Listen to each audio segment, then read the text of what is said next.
All right, welcome. Today we are going to go way beyond the buzzword to break down the clinical architecture of gaslighting. Our goal is to really move past the pop psychology definitions and get into a structured, diagnostic understanding of this incredibly destructive pattern. Let's dive in.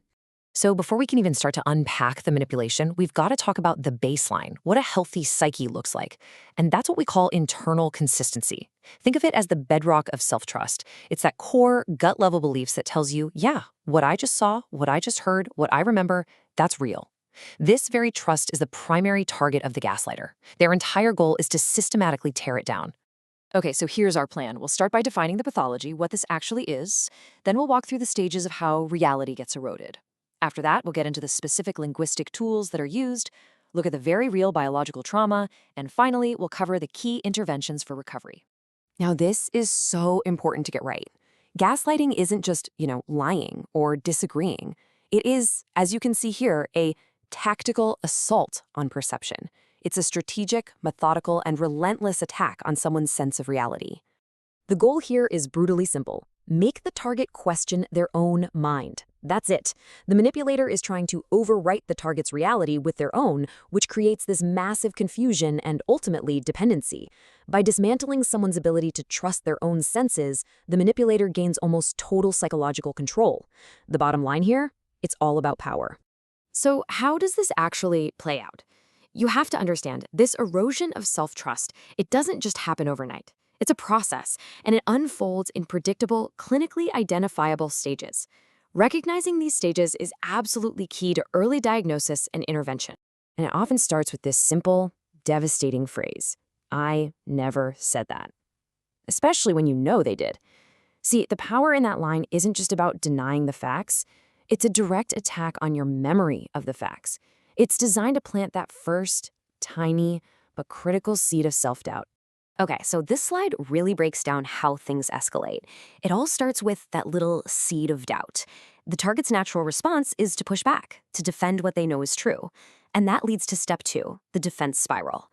But here's the trap, and it is a nasty one. The more you argue to prove something you know happened, the more you're accidentally making your reality seem like it's up for debate.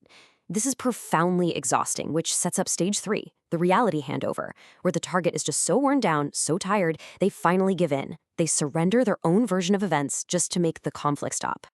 All right, so what are the actual tools in the manipulator's toolkit? Let's look at the language of manipulation. For us, as clinicians, spotting these phrases, well, it should be like spotting physical symptoms. They're dead giveaways. They are diagnostic markers. Let's break down 3 of the most common tactics you'll see. First up, trivializing. When they say you're just too sensitive, what they're doing is reframing their own abusive behavior as a flaw in your character. Then you've got word salad. This isn't about winning an argument. It's about throwing so much confusing, circular nonsense at you that you get exhausted and just give up.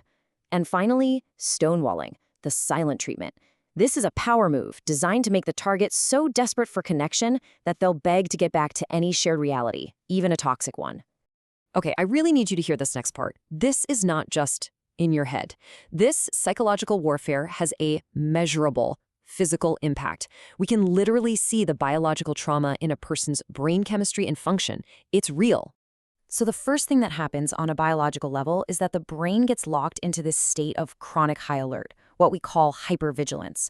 The person is constantly on edge, second-guessing everything, trying to anticipate the next attack.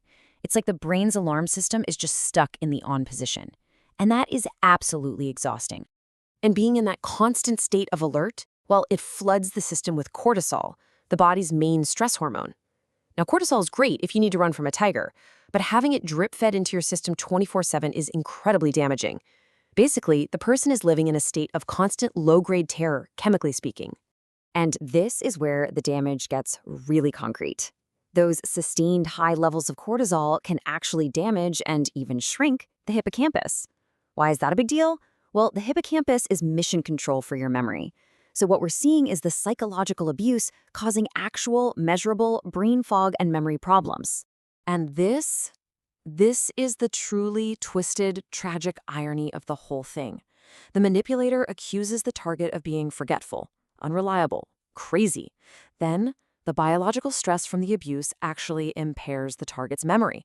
So the abuse itself creates the exact symptoms that the abuser then uses as proof that they're right. It's a terrifyingly perfect, closed loop. So, okay, we see the devastation. The big question is, how do we help someone recover from this? Let's talk about some real, evidence-based strategies to help them get their reality back. All right, these 3 strategies are absolutely foundational. Let's start with the big one, the digital paper trail. This means logging interactions. And listen, the point is not to argue with the manipulator. It's to create an objective record for the patient themselves. Then there's the gray rock response, where you basically make yourself as boring as a gray rock. You remove all the emotional fuel they thrive on. And finally, refusal to debate. A simple phrase like, "we remember this differently," just shuts down that whole defense spiral before it can even start. This quote from a patient just says it all, doesn't it? That log, it's not a weapon for a fight. It's a therapeutic tool. It's like an external hard drive for their own memory, a solid anchor to reality. It becomes the solid, undeniable proof that no, you're not crazy. And that brings us to our final and maybe most important question. The interventions we've talked about are for recovery, after a lot of the damage has been done. The challenge for all of us, for you as you move into your practice, is this. How can we help people build up a kind of psychological armor before the attack even starts? How do we teach them to spot this stuff early, to trust their gut, and to hold on to their internal consistency so it never gets torn down in the first place? That, right there, is the work that lies ahead of us.